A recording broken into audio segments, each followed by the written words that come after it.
Bonjour à toutes, bonjour à tous.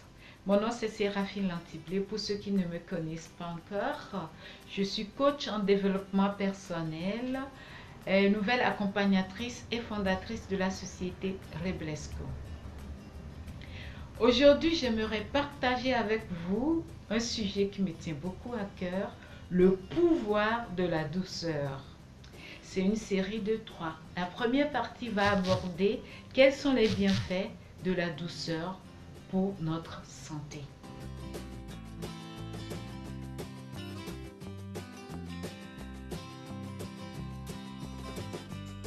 Voyons d'abord la définition.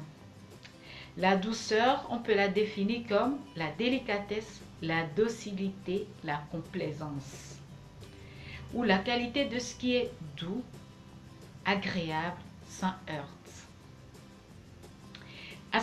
On peut associer aussi à cette qualité parce qu'elle est pure, elle est sincère et elle est vraie. Ce qui nous amène sur quelques locutions avec la douceur, atterrissage en douceur, tout en douceur, un peu de douceur, la douceur du vélo, etc. Selon l'OMS, la violence d'un partenaire intime et la violence sexuelle entraînent à court et à long terme de graves problèmes de santé physique, mentale, sexuelle et reproductive pour la femme. Elle affecte aussi leurs enfants et entraîne des coûts sociaux et économiques élevés pour la femme, leur famille et pour la société. Selon l'OMS toujours, les estimations mondiales sont de 35% des femmes, soit près d'une femme sur 3, indiquent avoir été exposées à des violences physiques ou sexuelles de la part de leur partenaire intime ou de quelqu'un d'autre au cours de leur vie. Ce chiffre n'engage pas les hommes ni les femmes qui ne souhaitent pas en parler. Selon l'OMS, chaque agression, chaque violence entraîne des chocs pour le corps. Le choc, l'agression, la violence font partie de la liste des émotions qui sont à la base du stress. Et quand le corps est stressé, que fait-il? Il sécrète beaucoup trop de cortisol. Et le trop plein de cortisol est très mauvais pour la santé, c'est-à-dire mauvais pour le corps, mauvais pour le cerveau aussi. En effet, le cortisol va dérégler la production des neurotransmetteurs qui sont à la base du bon fonctionnement de notre cerveau.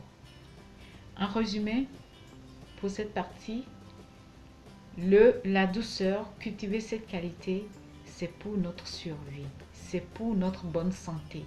Donc ça vaut la peine de travailler pour cultiver cette belle qualité. Maintenant, on va voir comment montrer ou cultiver cette qualité. Je vais vous donner 3 astuces qui me permettent, qui m'aident moi et peut-être qui peuvent vous aider aussi à éviter le stress. La première chose à faire, c'est de prendre de la hauteur. Prendre de la hauteur, ça veut dire qu'il faut sortir de la situation pour pouvoir bien analyser. Pour sortir de la situation, c'est très simple. La première des choses à faire, c'est de boire un verre d'eau. Si on a de l'eau à côté, on boit de l'eau. Après avoir bu de l'eau, on respire profondément, au moins 3 fois.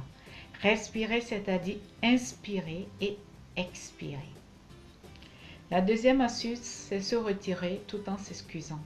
Trouver un bon argument pour se lever et aller ailleurs. Juste pour une minute ou deux. Pendant ce temps, il faut sortir de la situation. Pour sortir de la situation, il faut occuper le cerveau à autre chose. La plus simple que moi j'utilise souvent, qui m'aide beaucoup, c'est de commencer à compter les nombres pairs ou impairs de 0 à 20. Ou de compter depuis 20 à 0. Mais par contre, ne pas du tout compter de 0 à 20.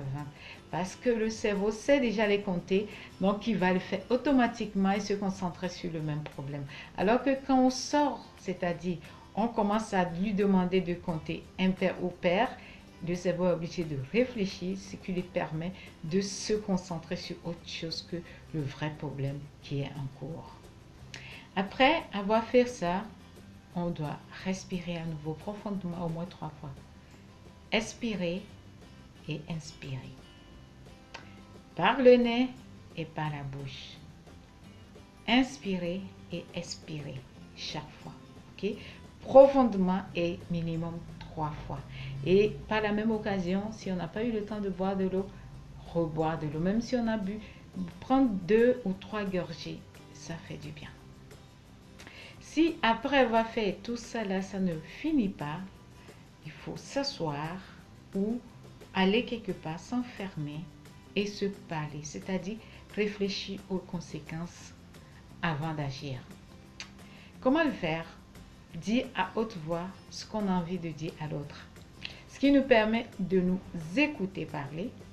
Pas écouter juste la voix, écouter aussi nos émotions, le volume, le ton, ce qui nous permet de très vite se mettre à la place de l'autre pour voir si on va enflammer cette agressivité ou complètement l'éteindre.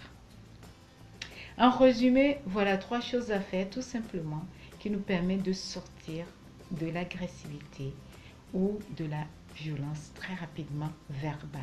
Je vous remercie infiniment d'avoir visionné cette vidéo. Si vous avez des commentaires, des suggestions ou simplement des questions sur cette belle qualité qu'est la douceur, n'hésitez pas à me les envoyer. Je me ferai un grand plaisir de vous répondre. Un petit pouce pour m'encourager ou simplement vous avez aimé le contenu de cette vidéo. Sur ce, je vous dis à très bientôt. Je vous remercie infiniment et je vous envoie un big up d'amour en tout en vous disant restez connectés à l'amour.